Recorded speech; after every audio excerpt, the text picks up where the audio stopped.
as we're waiting on a couple more people, if it's all right, I'm going to get going and just introduce myself and get the talk going. And I just want you all to know that this is supposed to be very informal. So if you have questions, feel free to ask. I want to share with you some of my enthusiasm for geometric deep learning. And I'm a computational geometer by training, and I come from a background in graph theory and computational geometry. I'm a fifth-year PhD candidate working with Joe Mitchell here at Stony Brook. Well, I say here, but at Stony Brook. And over the past roughly just over a year, I've found geometric deep learning, and I realized that while I wasn't originally a machine learning person per se, I found that us computational geometers, us applied mathematicians, we really do have a seat at the table in the deep learning literature. And I didn't know that until I really found this. And there's a lot of cool ways that we can lend our geometric viewpoints to help inform the deep learning literature and the current work that's going on. So that's something I want to share with you all. And I'm not assuming a deep background in machine learning for this at all. And if you have questions about any of it, if I'm going a little too fast, feel free to let me know. All right, I'll be sharing stuff off of my desktop, and then the audio and video is on my laptop. So hopefully this all works. Okay, cool. I see my slides. All right, nice. I'll hide this. Okay, so we'll be talking about geometric deep learning today and trying to understand neural network architectures. Now, before we get into that, I need to set the stage for what is deep learning, right? What are we trying to do here?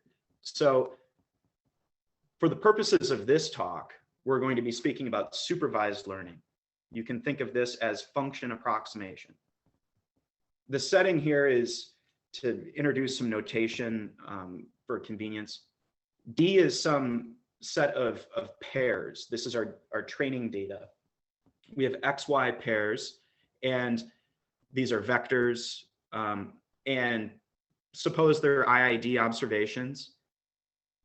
At the ground, we have this ground truth function f that describes a functional relationship between the x's and y's. However, we don't know what this function is, and we're trying to figure it out. Our objective is to estimate this functional relationship between the x's and y's. To do this function approximation, one often specifies a parameterized function class. So let's make this more concrete. Big F here could be the set of degree D polynomials. And then the theta would be the coefficient vector for the polynomials. And what we want is a function that agrees with the training data. And that's what I mean when I say F tilde needs to equal F of Xi. So we want a function that agrees with the training data, D, and it's not too wacky, right? We want to have a regular function. And there's many different ways to describe the regularity of a function. Here I give two intuitive little pictures that can help you wrap your head around this. So the bottom left describes, or it shows two functions that agree with the training data. They interpolate the data. You'll see this in the literature called the interpolating regime for machine learning. And the green function and the blue function have different levels of regularity. The green function is it's less wildly changing than the blue. The curvature is less on this green. So by many natural definitions of regularity, we would say that the green function is more regular on the left. On the right, here's another example, and now the green function is less regular than the black curve that's somewhat splitting these reds and blues. Okay, we'll gain more familiarity with the setting as we continue to move along. Now, in deep learning, our function class big F on the previous slide, that is the set of neural networks, or we're restricting ourselves to neural networks in deep learning. A neural network is just a function. It represents a complex, or well, it represents a complicated, potentially complicated function, not complex necessarily. But here I'm introducing a multi-layer perceptron, and this is one of the classics, right? It's in terms of neural network architectures. On the right, we see what's called a neuron.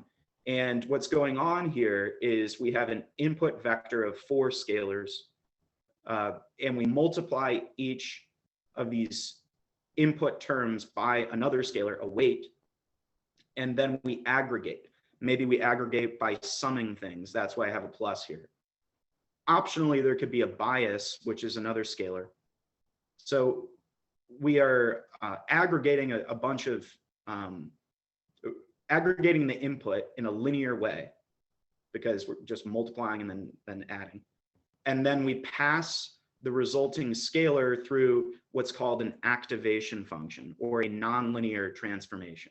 So this is something like a sigmoid function, which, if it helps you, this would be like 1 divided by 1 plus e to the negative x, something like this. Now, all right, we structure these neurons in layers, and that's what I show at left here. So in layer 1, we have 3 neurons, layer 2 has 2 neurons, so on and so forth. What I want you to really pay attention to is that the way that this MLP is working is we have an input vector. Here it has length 4. We perform a linear transformation on this input vector to turn it into a length 3 vector. So here that's just left multiplying by a 3 by 4 real matrix. And then we have a length 3 real vector. Element-wise, meaning for each element in this vector of length 3, we pass each element into a sigmoid function to get this nonlinearity. So we will then have a length 3 vector coming out of this layer, and then we repeat the process. We do a linear transformation of that length 3 vector. So we're left multiplying by a 2 by 3 matrix, get into layer 2, nonlinear transformation, which we call activation, into layer 3, and then we return what's left over after layer 3 as output. That's what an MLP is. It's this fancy function composition. That's what's going on. So here are some takeaways. Entering each layer, we perform a linear transformation. If you have a bias term, then it's technically an affine transformation, but think linear right now, particularly because we'll be talking about group representations later, and this linearity is important there. Exiting each layer, we have the nonlinearity, and the nonlinearity is key, because to check your understanding, if we just had a composition of several linear functions, we could represent the whole thing as just one linear function call. Because, yeah, I mean, check your understanding with that, perhaps. Now, I should mention that multilayer perceptrons are very powerful. An analyst would say that the set of functions that can be represented by multilayer perceptrons are dense within the space of continuous real valued functions. So, okay, what that means in more accessible terminology is that essentially any function that we want to represent, we can do so with an MLP that has at least 2 layers, and with these layers being really wide, perhaps. So why not just stop there? Why do we have these other neural networks? Because training these MLPs is, in a sense, intractable, meaning settling on a good weight vector on those edges that I showed on the previous slide, that's really tough. And as a bit of a complexity theorist myself, I usually think of intractability in terms of time complexity or space complexity. Here, the resource that is scarce is that of training data, how much data we have. So for multilayer perceptrons, as the dimension of the target function's domain increases, so as our input vectors are getting more and more elements, we're going to need an exponentially growing amount of training data to have a good theta that we can settle on. All right, I'm throwing around a bit of jargon here, but I'll solidify this with some more examples as we move on. But what I want to emphasize here is the intractability of only using MLPs once you have high dimensional data. Geometric deep learning, which we'll talk about, is going to make geometric assumptions about this function class, meaning how does a function class interact with different group representations, symmetry group representations. And this will allow us to make big F smaller. All right, now we can finally talk about geometric deep learning. Here's a cute little cartoon from Bronstein.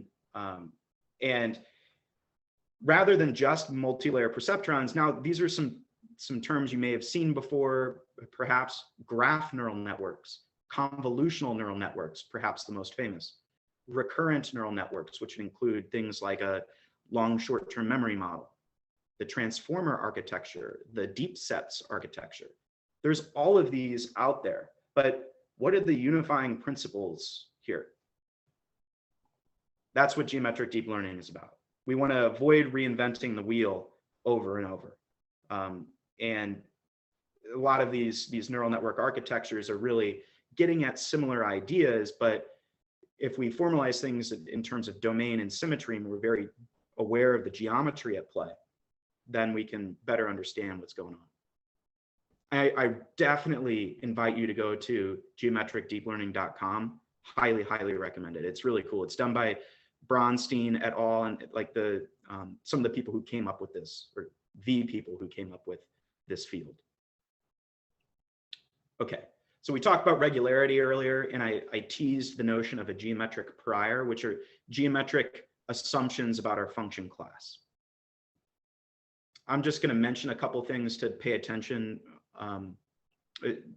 If you have the ideas of symmetry and scale separation in the back of your mind as I continue, then hopefully that will help some concepts solidify and cement within your brain. All right, so we're going to be talking about symmetry and group theoretic terms, and then also scale separation, which we'll get to later. This is not going to have much meaning until I show you an example. But first, we need to talk about a group. All right, so this is probably the most abstract thing that I'm going to present to you today. So a group is a pair comprised of a set, G, and a binary operation such that the following four axioms hold. We have closure. So as you can think of the group elements G and H as functions, and the binary operation here as function composition. And if you compose, like G composed of H, is still in the set of functions G. That's closure. We're assuming that this is the case. Associativity, we get that for free because we're talking about function composition. The existence of an identity function, the existence of inverses for each element of the group. This is the key structure here that we use to formalize symmetry.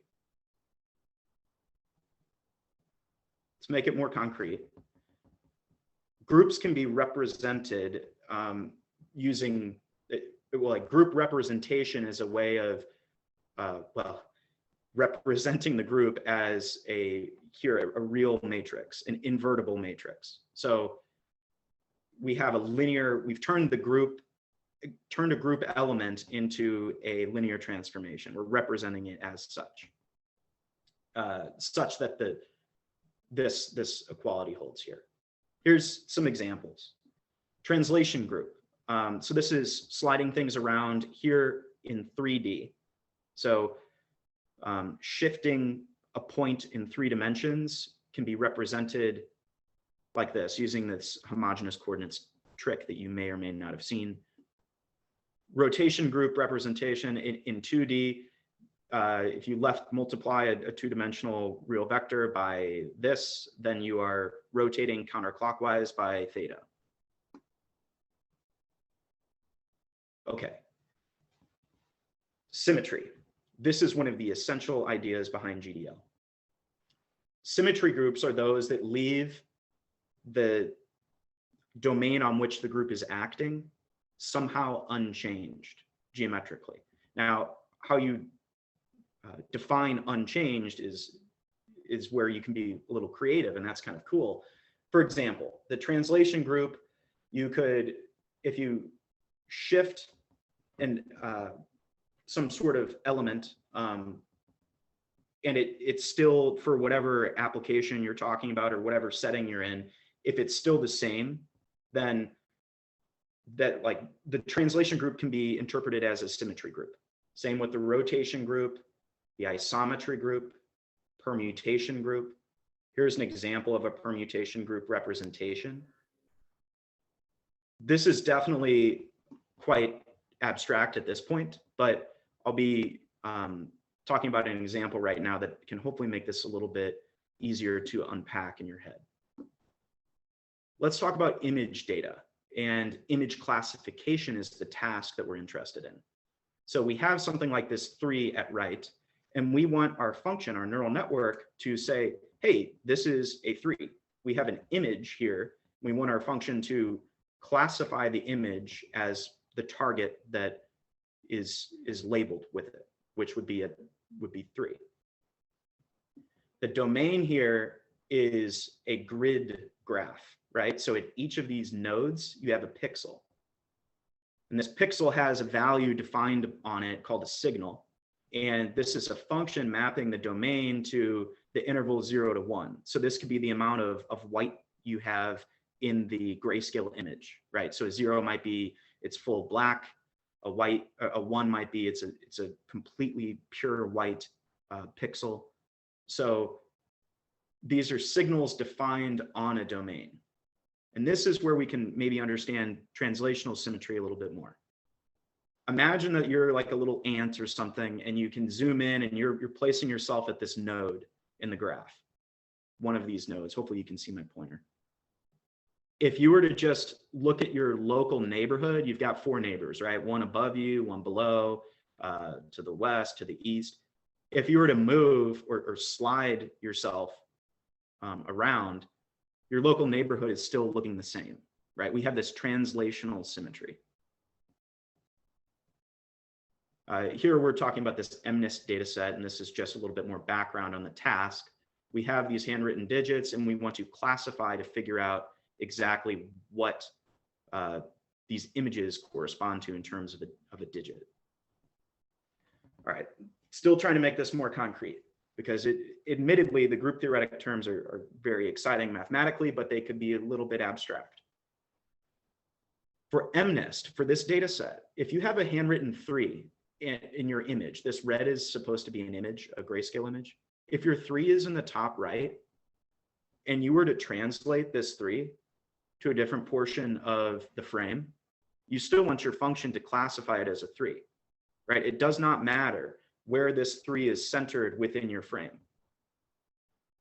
So we want our function class to respect that, so that as we translate our input, we don't want our function class to give a different output. We want our neural network to give the same output for all. If you take a 3 and you let the translation group act on it, we don't want that to change the neural network's output. So this is formalized in terms of group theory and representations as well. So the domain here is the grid that I was showing you, and we let the symmetry group, which is the translation group, act on elements of the grid. And here it's just shifting. And then you can infer, well, you can define an action on the signal space as well, where this is kind of getting at the difference between a domain and the signals defined on that domain. So the domain for image data would be a grid, like a grid graph, whereas the the signal space would be images, because you can view an image as a mapping from the grid to, if it's grayscale images, to the unit interval. Okay. This is getting at the notion of invariance and equivariance. All right, so I want to explain this in accessible terms here. So if I want to zoom in right to these bullet points right away. A function f is said to be G invariant, where G is a group, if letting the group representation act on the function's input does not change anything. So think of our image example. As we have that 3, we don't want our function to change as we translate that 3 within the frame. So we want our function class to be G invariant, where G is the translation group. Equivariance is a little different, but it feels very similar. What equivariance is saying is you have your representation of a group element, which is, remember, group elements are functions. Think of rho of G as matrix. I mean, it's a linear transformation that's invertible. Let rho of G act on the input. If that is the same as just computing f of G, f of x, and then letting the matrix act on that, so if it commutes with elements of the group G, then that function is said to be G equivariant. Okay, I know it's not absolutely essential that these definitions are all like just cementing right away, but these are some of the key terms that you'll see as you go into the literature yourself, which hopefully you do. Let me give more examples here. Here's translation equivariance. This is what I was talking about above. So a convolution, what is that, right? A convolution can be defined as a discrete convolution. Oh, sorry, I lost my place. A discrete convolution can be defined as a linear function that commutes with elements of the translation group. Okay, what does that mean? It means that if I have my handwritten data, or I have my image right here, and I blur it, and then I shift it, that's the same as if I shift it first and then blur it. And that's interchangeability of the shift and blur operations. That's what we mean. Think of this, if that equivariance definition was a little murky, think of this as equivariance. Okay, did I skip? Okay. So a convolutional neural network is one that is equivariant with respect to the translation group. That is what a CNN is, and that's its magic, right? It breaks the curse of dimensionality by ensuring that it is G equivariant, where G is the translation group. Meaning, convolutional neural networks shouldn't change their output as you translate the input. Now, technically, if you're really nitpicking, I just described invariance rather than equivariance, but we'll leave it at that without getting into the extreme details there. All right, now what's the upshot? What are some takeaways here? The convolutional neural networks make the hypothesis function class f smaller.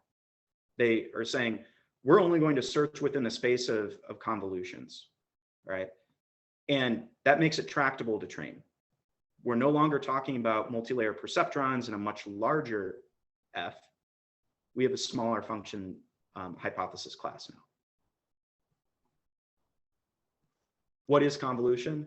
Here's a little depiction. So we have an image data here. Say it's, well, this is not restricted to the unit interval, but say we have this grid with these integers on it. These are pixels. This 3 by 3 thing is called a filter or a kernel. And what we do is we want to slide this kernel across the image, and it's going to do this aggregation. Remember when I showed the MLP and I showed multiplication by a weight, and then eventually you aggregate with a plus, with a summation?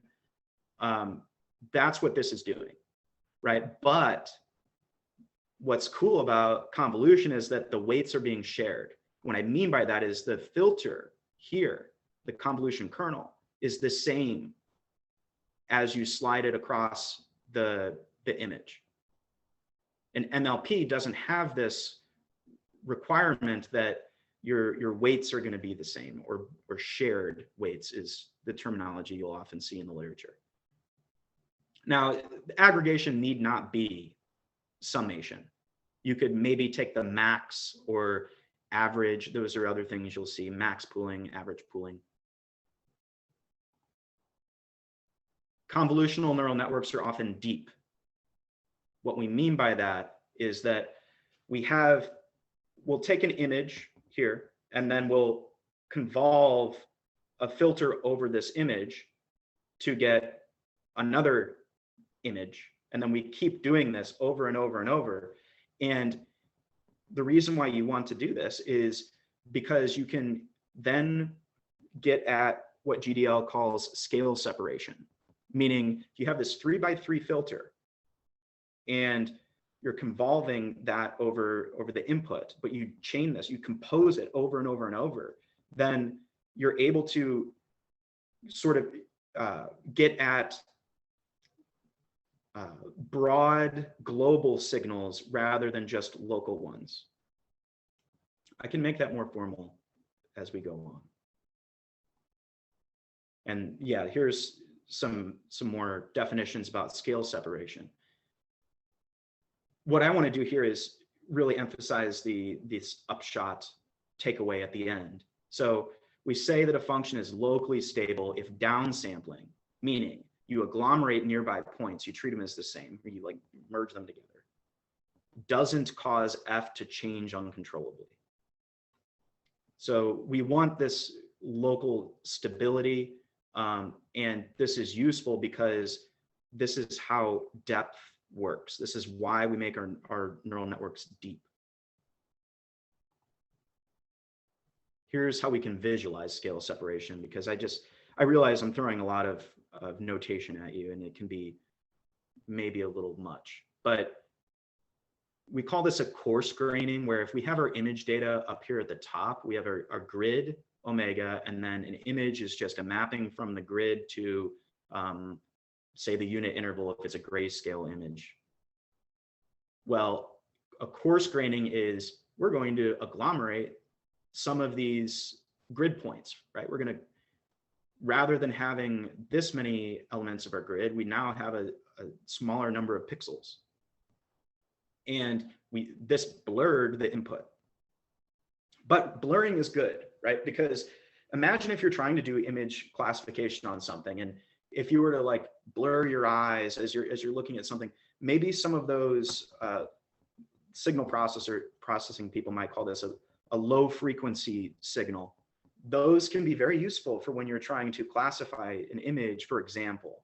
And this generalizes to other domains as well. But we care about both the very precise details and also the broad global properties of something when we're trying to have our function do something such as image classification.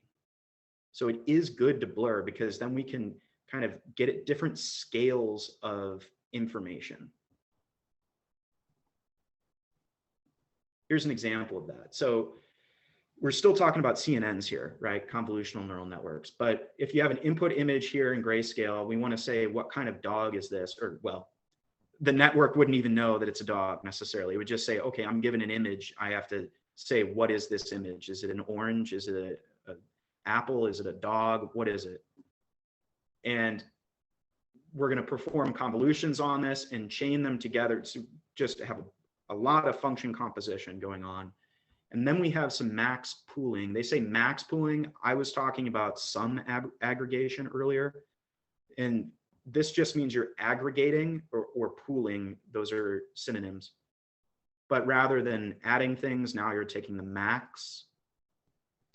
But here you have smaller or more, you have coarser images, and that can be useful because you care about different levels of detail when you're trying to classify this input image.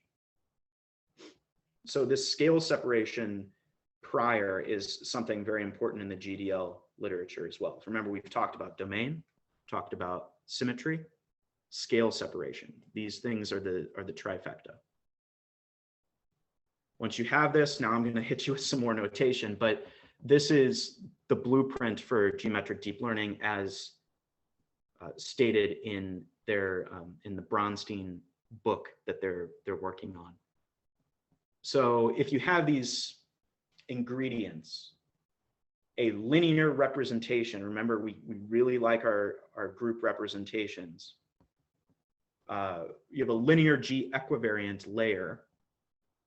So that's a G equivariant function B. You have nonlinearities, that's that sigmoid function, if that helps. Then you have your pooling or aggregation operators, and then you might have an invariant layer as well to do like the final global pooling step. And the idea here is to build a G invariant function f by doing a bunch of function composition. I don't expect all of this notation to just immediately click. I just wanted to put it here for completeness. Let me give you more examples to, because I'm really trying to emphasize like the intuition here and how there's really cool geometric perspectives here that can be very helpful for the deep learning literature. We talked about CNNs, convolutional neural networks. They operate on grid-like domains such as images. But geometric deep learning designs appropriate architectures for other domains as well. You saw the CNN. So this is from Bronstein. They have this really nice table here. And there's many more architectures than just these. These are kind of just an all-star list, for example. CNN, you have a grid domain, and the symmetry group is translational symmetry. Spherical CNN, we'll talk about this in a bit. This is the special orthogonal group, SO3, which is cool. So now your signal is defined on the surface of a sphere. This would be useful if you're doing climate data. You're working with climate data, for example, because the surface of the Earth is the surface of a sphere, or close enough. Now, mesh CNNs, this is something I really am interested in. I like meshes. So here, your domain is a manifold or a discrete representation thereof, where you have a mesh that's representing a manifold in a discrete fashion. That's the domain. So this might be something like looking for lung cancer or nodules or things like this, where you want to look at some 3D modeling, and maybe you have CAD signals, computer automated design signals, and you want to classify, say you do an MRI of someone and you want to figure out, wait, this mass here, I want to classify this to, is it a danger that I need to just refer this to a radiologist immediately so they can check and use human expertise to see if this thing is really cancerous, or is it benign and I don't need to use the radiologist's time there? So like, that's one application of these like mesh CNNs. Graph neural networks work on graphical domains, and the graphs could be things like social networks. They could be transportation networks. Say you're talking about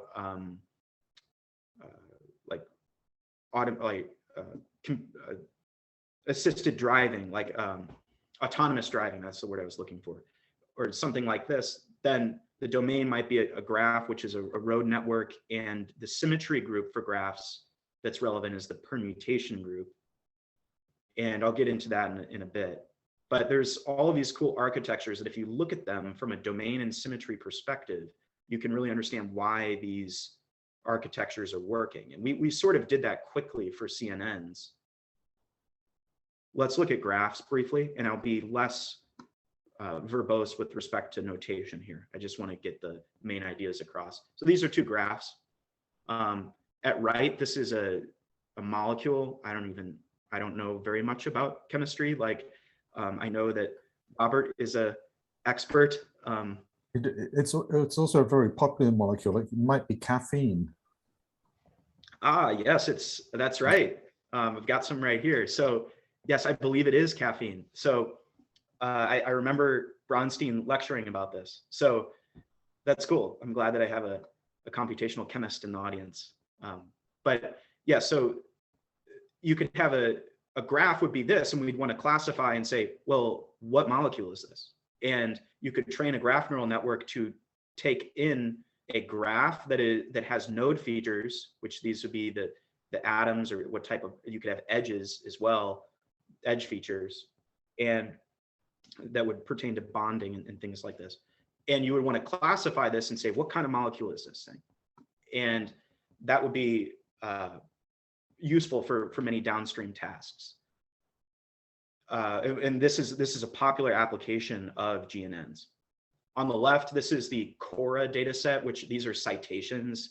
I know that we have a lot of academics in the audience, so maybe all of us, but here we have papers that are citing other papers, and then they're color coded. I forget exactly what the colors correspond to, but you might be interested in predicting, all right, I just saw this new paper out there, who else is going to cite this paper?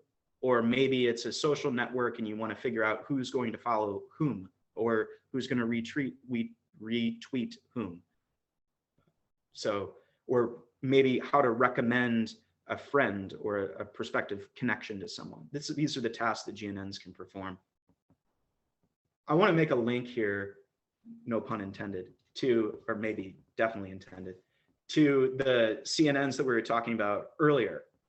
So remember how we had the grid, and we had a filter that aggregates elements of the grid, nearby elements. We had like a 3x3 filter that was taking those pixels and like aggregating them and like bringing them together to form a new image, a new tensor. Here, GNNs have an analogous operation. We call this a GCN, graph convolutional network. And here, now it's no longer the case that every interior node of a grid has degree 4, right? Or every corner has degree 2 on a grid, every edge has degree 3 on a grid. Here we might have different degrees, but we still want neighbors to aggregate, right, over layers. So this could be you in the middle, and you have your little features, right? Your I don't know, your major, your research interest, your age, whatever, your preferences on music or something. If maybe we're working for a music recommendation software. And you also have your friends within your network. Well, if you're friends with people, maybe you have similar music tastes or something along those lines. So you want to absorb from your neighborhood. This is a one-hop neighborhood. That's the terminology. It means you can hop to your neighbors here. And you want to propagate your friends' features into your own if you're in these functions. In these deep neural networks, you have this propagation because, and we can learn how heavily to weight different things as well, and how heavily to weight different friends. Maybe somebody is a strong friend and someone else is more of an acquaintance or something along those lines. And there's more complicated ways to do this as well. Attentional graph neural networks, message passing.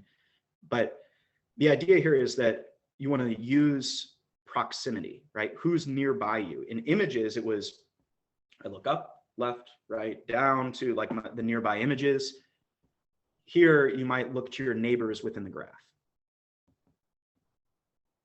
Here's a visualization of that GDL blueprint that Bronstein defines.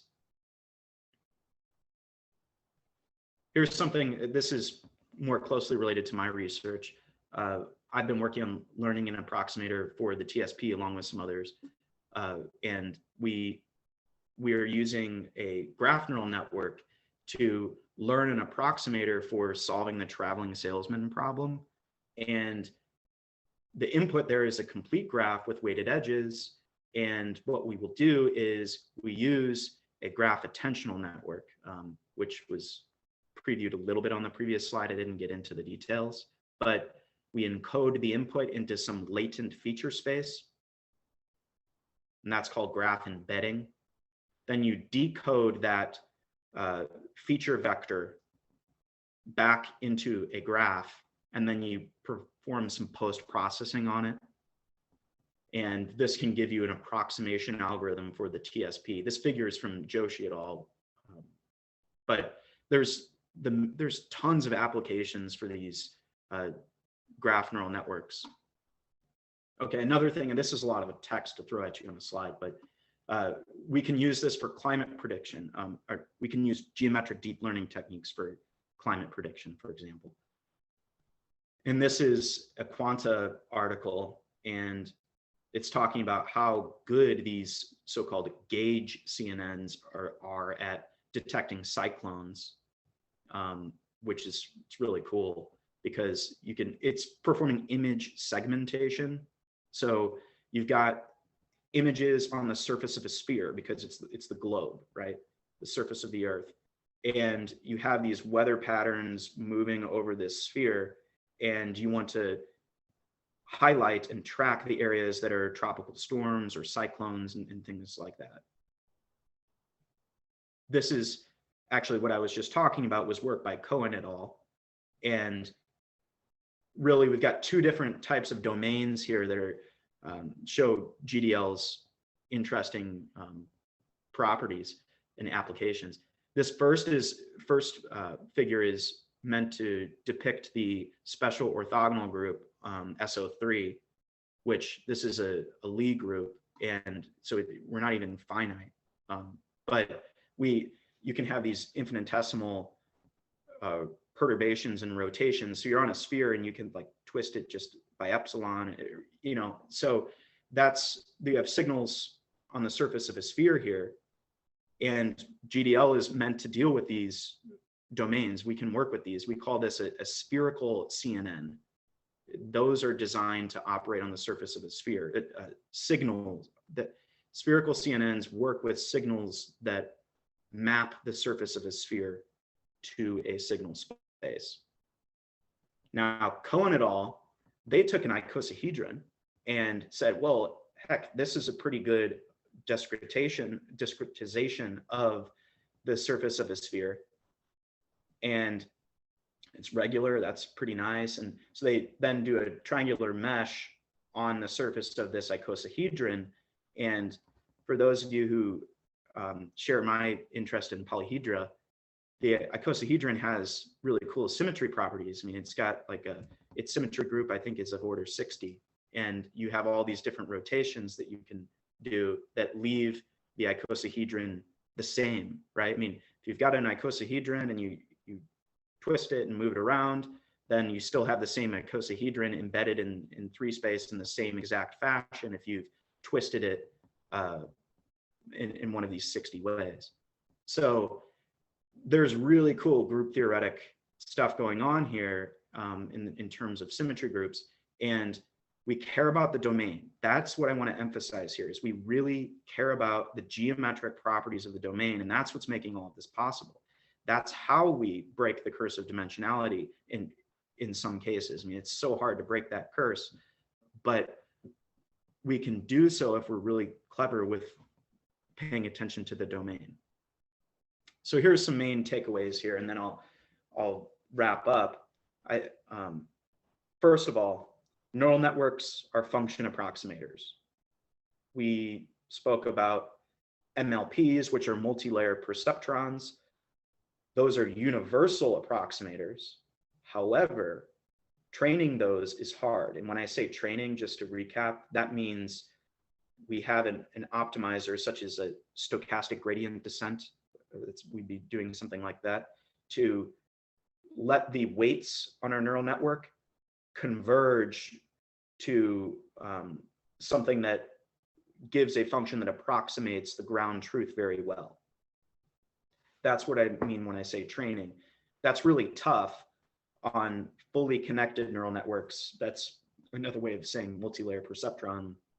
Well, fully connected neural networks, maybe the difference between the two would be your aggregation or activation. But MLPs and these fully connected neural networks are tough to train because the scarce resource is our training data size. And you need tons of training data to train an MLP on a high dimensional input very well. Now, the key concepts that we talk about in GDL are domain, symmetry, and scale separation. And the tools we use are those symmetry groups, graph theory, which I really should have, I wish I could have emphasized how important and fundamental graph neural networks really are, because a lot of these neural networks can be represented as graph neural networks. I mean, if you squint hard enough, as Peter Velichkovich says, if you squint hard enough, you can see a lot of these problems as graph neural network problems. And then computational geometry is essential here. You really need to look at the discrete and computational aspects of your domain. And then how do we use GDL? Well, it's really, I mean, two main applications of this are to, if we got a project that we're trying to do, or we're trying to work on, we can select from the literature an appropriate neural network architecture for our task. Maybe we're doing molecule classification, or this is outside of my depth, but automated drug design. This is something that has been very popular in graph neural network pieces of the literature. I'm not familiar with that, but I know that it exists. And you want to suggest, like, okay, why don't we, here's a way to design a new drug, for example. And if you know your setting for your given task, GDL will help you select from the literature a good neural network, because you know to look at domain first and symmetry and scale separation to pick your neural network architecture. You don't want to just throw an MLP at everything. Or you also don't want to, it's very tempting, but you don't want to throw a convolutional neural network at everything. Now, the last thing GDL can do is, if you have this perspective, this lens, GDL will guide you to design new neural network architectures in a geometrically aware fashion. So you're looking at the geometric properties of the domain and the signals that are defined on that domain. So that's what I wanted to get through with you all today. And I really appreciate your attention and attendance. I hope that I know I was throwing a lot of jargon and notation at you, but hopefully some of the main ideas came through. So I'll open up for questions if anyone has any. Thank you very much, Logan. Thanks, Robert. Since you put a molecule up there, and it's interesting, you've got the icosahedral group as well, like the Buckminster fullerene C60. It's nearly every chemist's favorite molecule. And the rotational group has the 60 elements you spoke about, but if you include the inversions and mirrors and everything, I think you get up to like 120.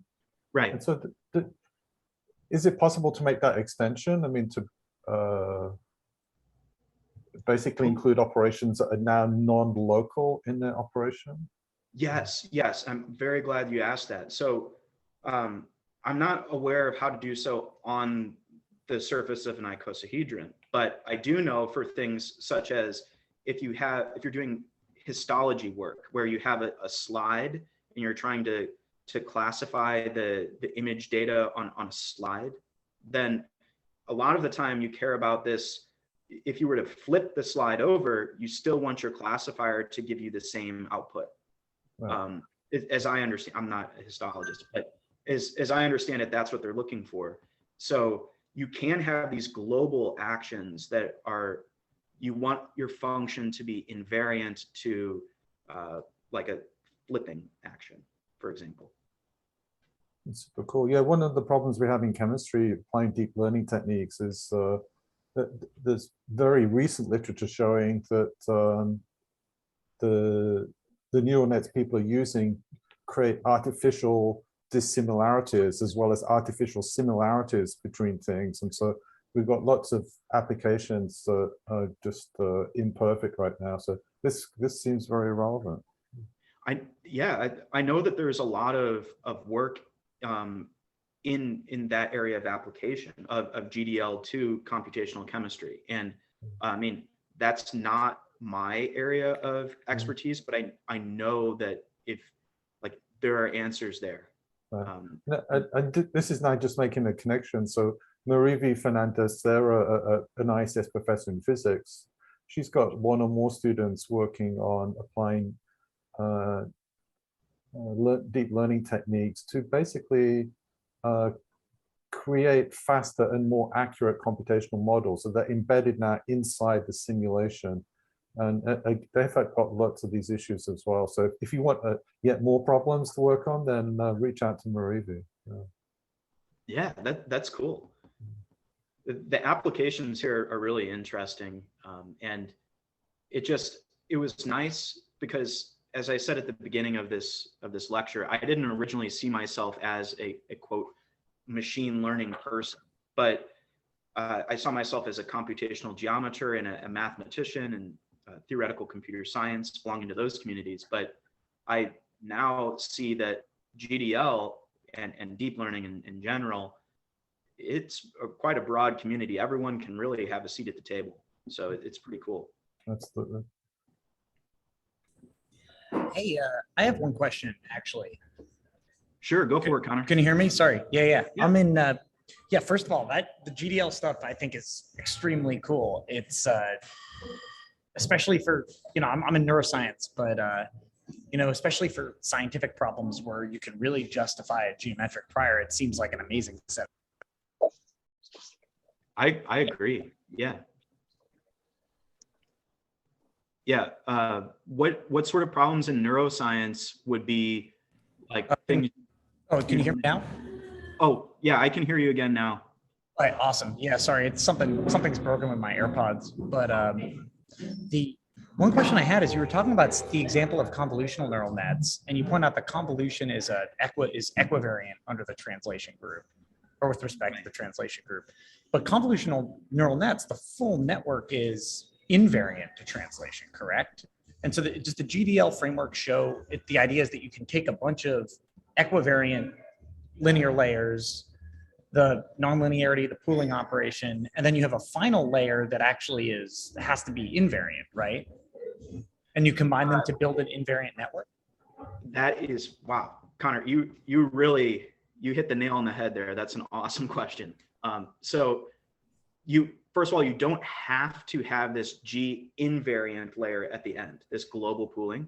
You don't have to have it, but one of the key things is exactly what you were able to, the dots you were able to connect. So you have these linear equivariant layers and nonlinearity and local pooling, and the whole thing works out to be G invariant. And that's like the special, that's the magic. And if you were to look at the Bronstein et al. Book, so if you go to the www.geometricdeeplearning.com and you go to the book and you look through that, they'll give this some more discussion around where they talk about the GDL blueprint. But yes, I'm very glad you asked that. And so cool. I always wondered that about CNNs. It never really made sense. People would always be like, yeah, it's convolution's translation invariant. And I'm like, convolution isn't translation invariant, but CNNs are. All right. That's really cool. I'll look at the website for sure. Yeah, thanks for that question.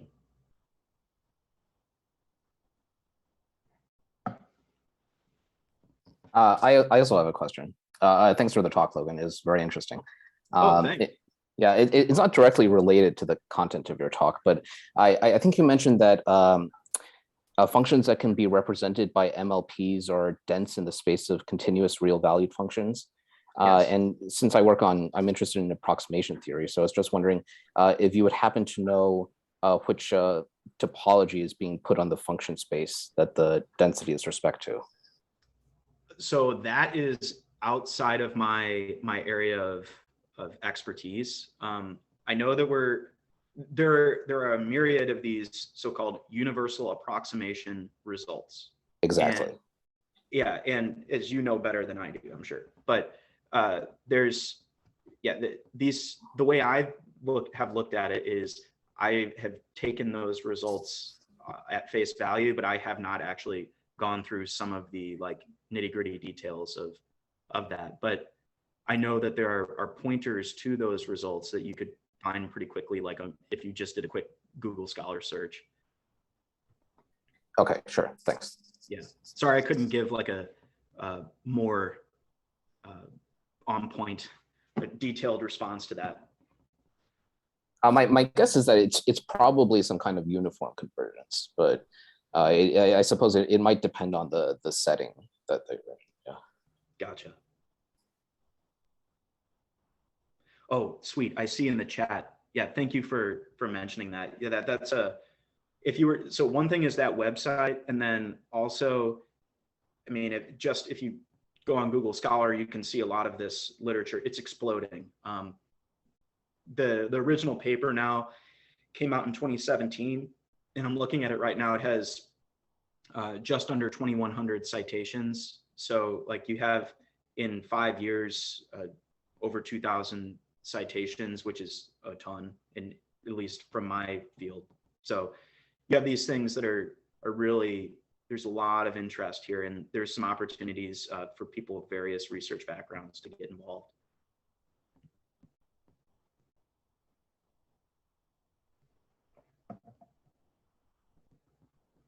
Yeah, well, I really thank everybody for attending, and that's all I've got.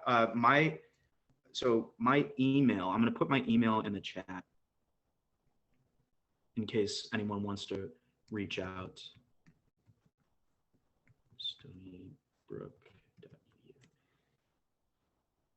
Cool. So if you have any questions or follow-ups, feel free to send me an email, and thanks for attending. Hey, thank you. Bye. Bye, everyone. Bye.